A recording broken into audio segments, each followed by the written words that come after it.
What if the Bible didn't begin as divine truth, but as something far more human? Not evil, not a conspiracy, just human.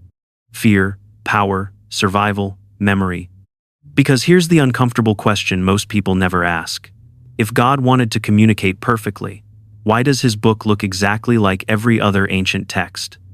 Contradictory, edited, politically useful. David Hume warned us about this centuries ago, not with anger, but with calm, devastating logic. And once you see what he saw, you can't unsee it. Because these aren't small problems, they're structural. Tonight, we're uncovering 7 dark realities about the Bible's origins, not to destroy faith, but to understand where belief really comes from. And the first one already cracks the foundation. The Bible wasn't written, it was assembled.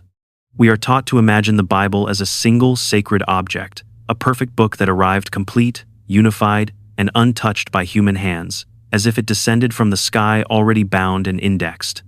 That image is powerful, but it is also deeply misleading. The Bible did not begin as a book at all. It began as fragments. Oral stories whispered around fires, local laws passed down to control tribes, letters written to settle arguments, songs meant to be remembered, not preserved. Over centuries, these pieces accumulated slowly, unevenly, and often in conflict with one another. They were written in different regions, under different empires, in different languages, by people who had no idea they were contributing to something future generations would call sacred. This matters because these authors were not unified in belief. Some imagined a single supreme God. Others lived in cultures where many gods existed and slowly merged them into one. Some saw God as protective and merciful, walking with humanity. Others described a God who destroyed cities, demanded blood, and punished doubt. These are not minor differences. They reflect radically different worldviews, shaped by war, exile, famine, and power struggles. And yet, centuries later, all of these voices were gathered and presented as one consistent message. That gathering did not happen by accident. It happened long after most of the authors were dead, when religious authority became tied to political stability. Councils debated, leaders argued. Texts were compared, accepted, rejected, or quietly erased. The goal was not pure truth in some abstract sense. The goal was coherence, obedience, and control. A unified scripture creates a unified people. A unified people are easier to govern. This is where the question raised by David Hume becomes unavoidable. If truth is eternal and divine, why did it require selection, editing, and revision? Why did it depend on human judgment at all? Editing is not neutral. Every choice reflects priorities. Every inclusion affirms a message. Every exclusion silences an alternative. Once you accept that the Bible was assembled, not revealed, you are forced to confront a deeper reality. Someone decided which version of God you would inherit. Someone chose which moral vision would survive and which would disappear. And those decisions were made by humans with agendas, fears, and power to protect. This realization does not immediately destroy belief, but it does destabilize certainty. Because once you see the Bible as an edited collection, rather than a single divine voice, a new question emerges quietly but relentlessly. If the text was shaped by human hands, how much of what we call sacred truth is actually history filtered through authority, and how much was lost along the way? Books were removed, on purpose. Most people grow up believing the Bible contains everything that was ever written about Jesus, as if no other accounts ever existed, as if history handed us a complete record and nothing more was left behind. But that sense of completeness is an illusion. In the early centuries of Christianity, there were many Gospels, not just 4. There were stories attributed to different followers, different communities, and different traditions, each describing Jesus in ways that did not always agree. Some portrayed him as deeply human and philosophical. Others emphasized secret teachings, inner knowledge, or radical equality. These voices circulated widely, were read aloud in gatherings, and were taken seriously by early believers. Yet you have never encountered most of them, not because they were discovered later, but because they were intentionally excluded. Centuries after Jesus had died, church leaders began to gather in councils to decide which texts would define Christianity itself. These meetings were not quiet spiritual reflections. They were debates shaped by politics, geography, and power. Bishops argued over doctrine. Empires demanded unity. A fragmented belief system was seen as a threat, not just to faith, but to order. Texts that did not align with the emerging structure were labeled heretical or dangerous, not necessarily because they were historically false, but because they offered interpretations that weakened authority. Some questioned hierarchy. Others suggested that divine insight was accessible without priests. A few challenged the idea that salvation required obedience to an institution at all.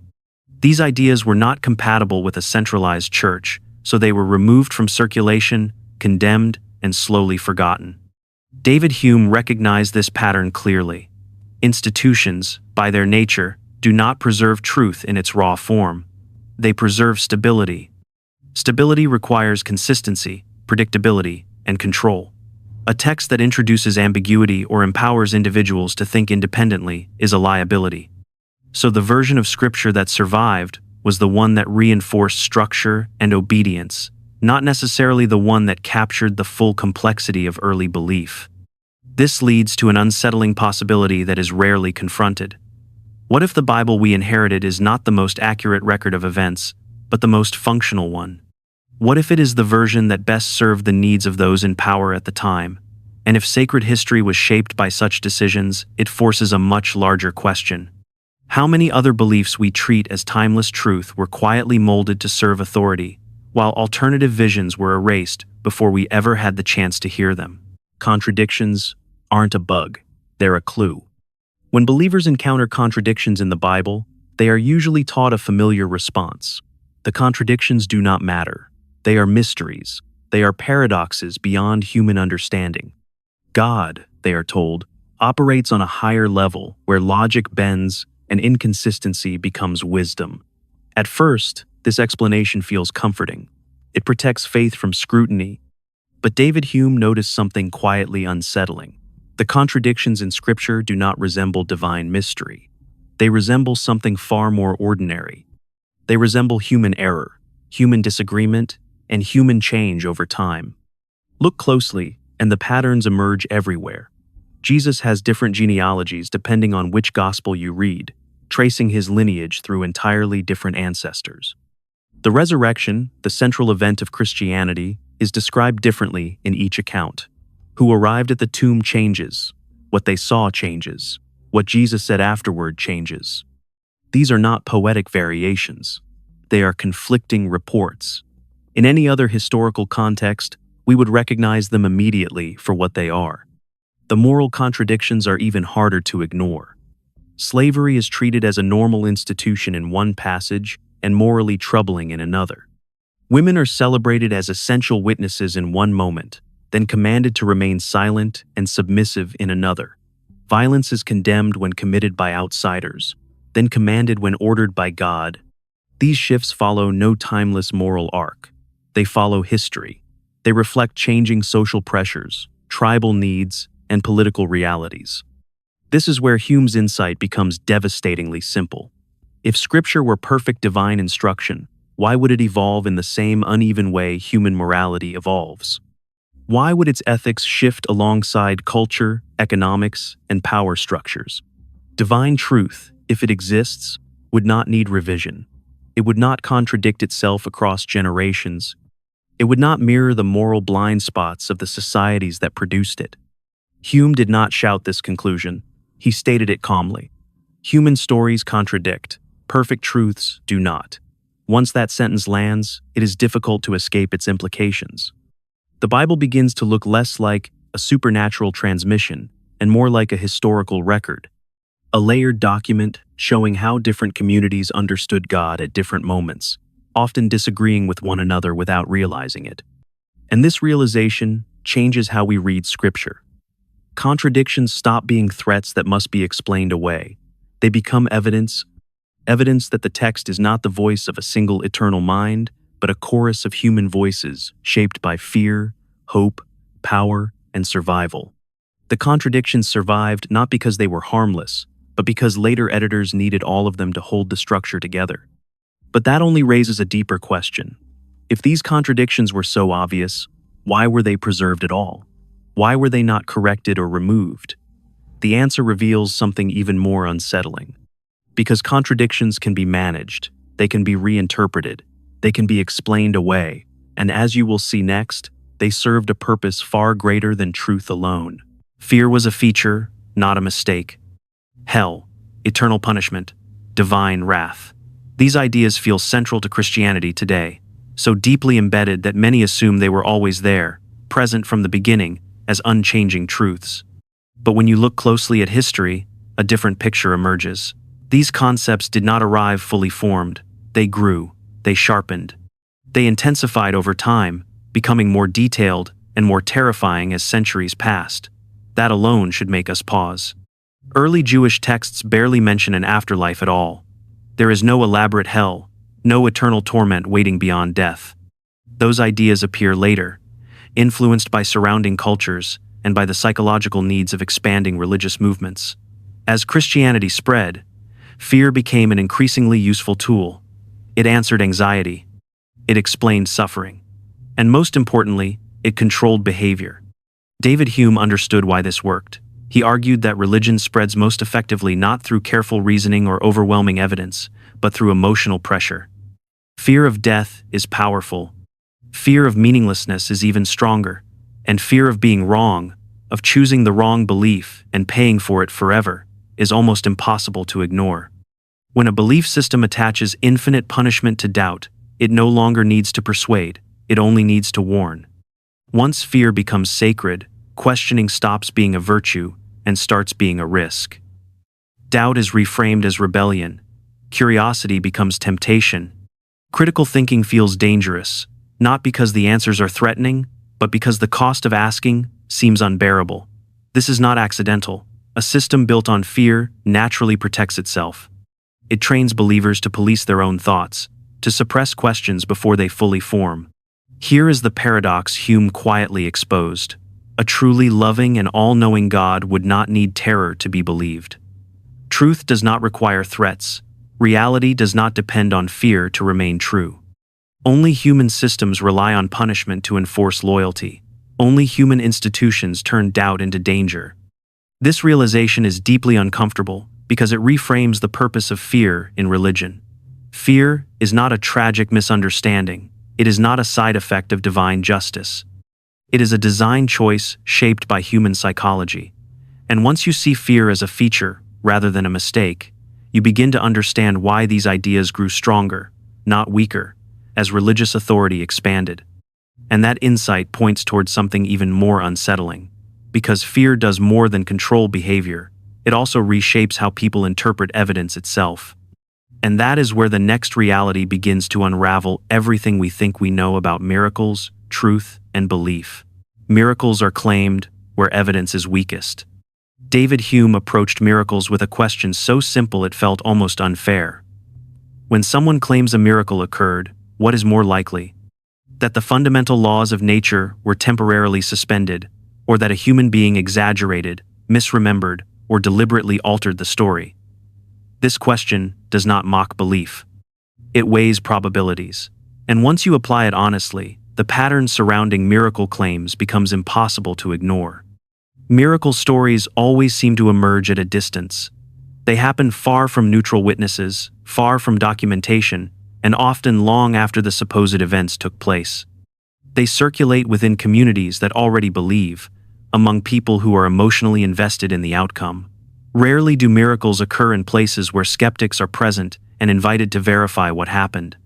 They almost never appear under conditions where doubt is allowed to coexist with belief. There is another strange consistency. As methods of observation improve, miracle reports decline. In eras without literacy, miracles are everywhere. In eras without cameras, miracles multiply.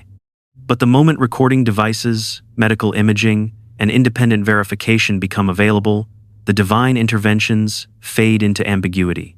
The stories remain, but the evidence never arrives. This is not coincidence.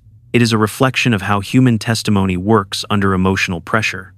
Hume was careful here. He did not claim that miracles were impossible. He argued something more subtle and more damaging. Belief in miracles reveals far more about human psychology than it does about divine action. Humans are pattern-seeking. We crave meaning. We elevate coincidence into intention when it comforts us. We reshape memories to fit narratives that give suffering a purpose and chaos a cause. Once you recognize this, miracle stories begin to lose their sacred glow. They start to feel familiar, not unique to one religion, but repeated across cultures, eras, and belief systems. Healing gods in ancient temples, visions in deserts, sacred relics that bleed or weep. Each culture produces miracles that confirm its own beliefs, never those of its rivals. That alone tells us something crucial. Miracles do not point us toward an external truth shared by all humanity. They point inward, toward the fears, hopes, and expectations of the people telling the story. They function less as evidence and more as reassurance, and that is why they persist even when evidence does not. This realization is unsettling because it removes miracles from the realm of proof and places them in the realm of myth. Not myth as a lie, but myth as a psychological tool. A way humans make sense of suffering and uncertainty. And once miracles are understood this way, belief itself begins to look less like revelation and more like reflection. Morality didn't come from the Bible, it was imported into it. Here is a quiet truth that rarely makes it into sermons or scripture studies. The Bible did not invent compassion. It did not create fairness. It did not give birth to empathy. These moral instincts existed long before any sacred text was written, emerging wherever humans lived together and depended on one another to survive.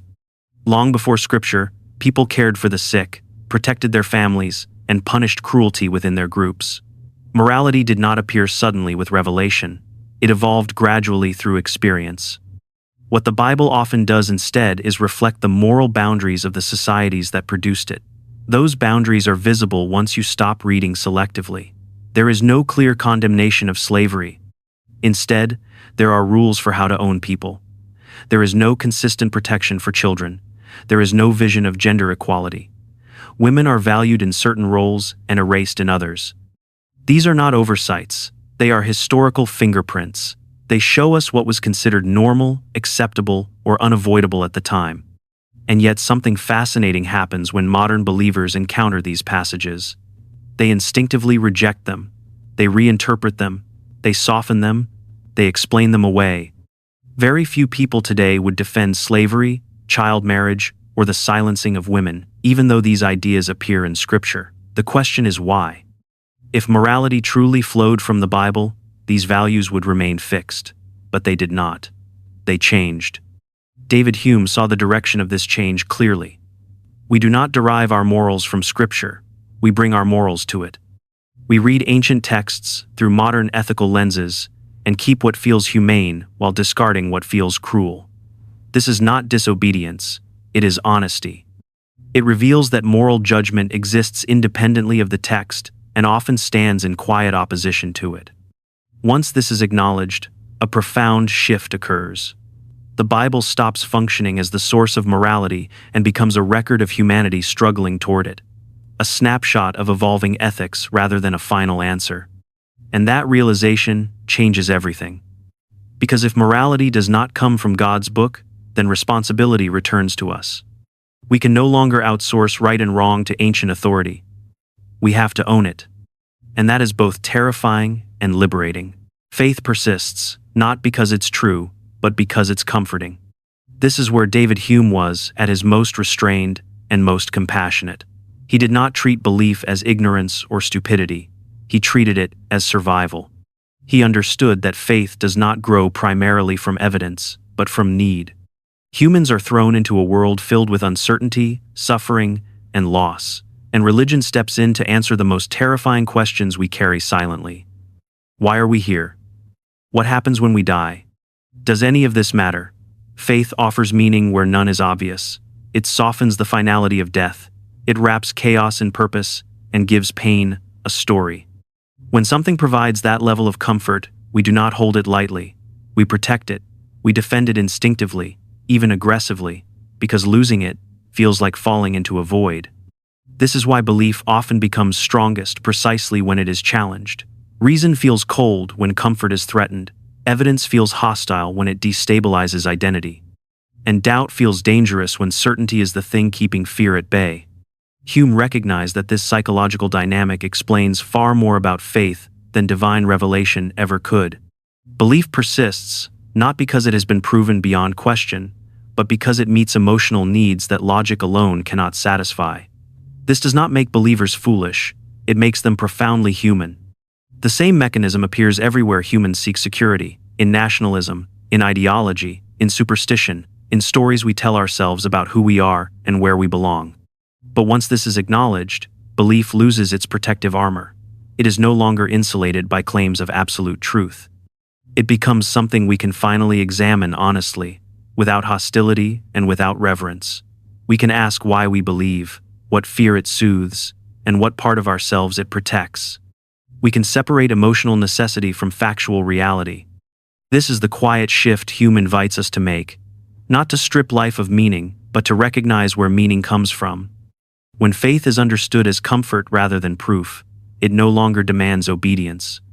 It invites reflection, and in that space, something rare becomes possible. A form of understanding that does not depend on fear, and a sense of purpose that does not collapse the moment belief is questioned. David Hume never tried to destroy religion. He tried to understand belief. And what he found wasn't evil, it was human. The Bible isn't dangerous because it's false. It's dangerous when it's treated as untouchable. Because the moment a story becomes sacred, it stops being questioned. And progress always begins with questions. The real loss isn't faith, it's curiosity. So if this made you uncomfortable, good. That's where thinking begins. And if you value truth over tradition, reason over fear, and understanding over obedience, then stay curious. Subscribe. And never stop asking who wrote the stories you were taught to live by. Because the most powerful belief isn't faith, it's the courage to question it.